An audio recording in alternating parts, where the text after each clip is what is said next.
രാജ്യാന്തര അവയവ കച്ചവടത്തിനായി അവയവം വിറ്റവരെയും വാങ്ങിയവരെയും കണ്ടെത്താൻ അന്വേഷണ സംഘം വർഷങ്ങളായി ഇറാനിൽ കഴിയുന്ന കൊച്ചി സ്വദേശി മധുവാണ് രാജ്യാന്തര അവയവ കടത്ത് കേസിലെ മുഖ്യപ്രതി. രാജ്യാന്തര അവയവ കടത്ത് കേസിൽ അവയവം വിറ്റവരെയും വാങ്ങിയവരെയും കണ്ടെത്താൻ അന്വേഷണ സംഘം അന്വേഷണം ആരംഭിച്ചു. വൃക്ക വിറ്റ പാലക്കാട് സ്വദേശി ഷമീർ പൊള്ളാച്ചിയിലുണ്ടെന്നാണ് സൂചന. വർഷങ്ങളായി ഇറാനിൽ കഴിയുന്ന കൊച്ചി സ്വദേശി മധുവാണ് രാജ്യാന്തര അവയവ കടത്ത് കേസിലെ മുഖ്യപ്രതി. കഴിഞ്ഞ വർഷവും ഇയാൾ ഡൽഹിയിൽ വന്നുപോയി മടങ്ങിയിരുന്നു. 2014 മുതൽ ഇയാൾ അവയവ കച്ചവടം നടത്തുകയാണ്. വൃക്ക വിൽക്കാൻ വേണ്ടിയാണ് സാബിത്ത് നാസർ മധുവിനെ പരിചയപ്പെടുന്നത്. മധുവിന്റെ അടുത്ത അനുയായിയാണ് സാബിത്ത്. ശ്രീലങ്കയിലും മറ്റും പോയെങ്കിലും സാബിത്തിന് വൃക്ക വിൽക്കാൻ പറ്റിയില്ല. മധുവിന്റെ നിർദ്ദേശപ്രകാരമാണ് പിന്നീട് കൂട്ടാളിയായി ഇയാൾ ഇറാനിലേക്ക് പോയത്. ഇയാളുടെ അടിക്കടിയുള്ള വിദേശയാത്രകൾ രഹസ്യാന്വേഷണ വിഭാഗം നിരീക്ഷിച്ചു വരികയായിരുന്നു.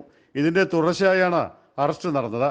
അവയവ കച്ചവടത്തിന്റെ സാമ്പത്തിക ഇടപാടുകൾ കൈകാര്യം ചെയ്യുന്നതും ആവശ്യമായ രേഖകൾ തയ്യാറാക്കുന്നതും സജിത് ശ്യാമായിരുന്നു. കൊച്ചിയിലെ ഓഫീസ് കേന്ദ്രീകരിച്ചാണ് ഇയാളുടെ പ്രവർത്തനം. മധുവും സജിത്തും ചേർന്നാണ് ഇതിനായി ഒരു കമ്പനിയും രജിസ്റ്റർ ചെയ്തത്.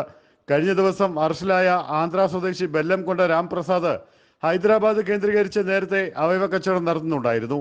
2019 മുതലാണ് ഇവർ രാജ്യാന്തര അവയവ കച്ചവട റാക്കറ്റായി പ്രവർത്തിക്കാൻ തുടങ്ങിയത്. വലിയ നിയമക്കുരുക്കില്ലാതെ അവയവ കച്ചവടം നടത്താമെന്ന വാഗ്ദാനം നൽകിയാണ് ഇവർ ഇറാനിലേക്ക് ആളുകളെ കൊണ്ടുപോയത്. സമ്പന്നരായ ആവശ്യക്കാരായിരുന്നു പ്രധാന ലക്ഷ്യം. ദാതാക്കളിലും സ്വീകർത്താക്കളിലും ഭൂരിഭാഗവും മറ്റ് സംസ്ഥാനങ്ങളിൽ നിന്നുള്ളവരാണ്. പാലക്കാട് സ്വദേശി ഷമീർ 1.5 മാസം മുൻപാണ് ഇറാനിൽ പോയി വൃക്ക വിറ്റത്. ഇയാൾ അതിനുശേഷം നാട്ടിൽ വന്നിട്ടില്ല. സമൂഹ മാധ്യമങ്ങൾ വഴിയും ഇടനിലക്കാർ വഴിയുമാണ് ദാതാക്കളെ കണ്ടെത്തുന്നത്. ഒരു കച്ചവടത്തിൽ നിന്ന് കുറഞ്ഞത് 20 ലക്ഷം രൂപയെങ്കിലും ലാഭം സംഘത്തിന് ലഭിക്കുന്നുണ്ടെന്നാണ് സംശയിക്കുന്നത്. ജയ് ഹിന്ദ് ന്യൂസ്, കൊച്ചി.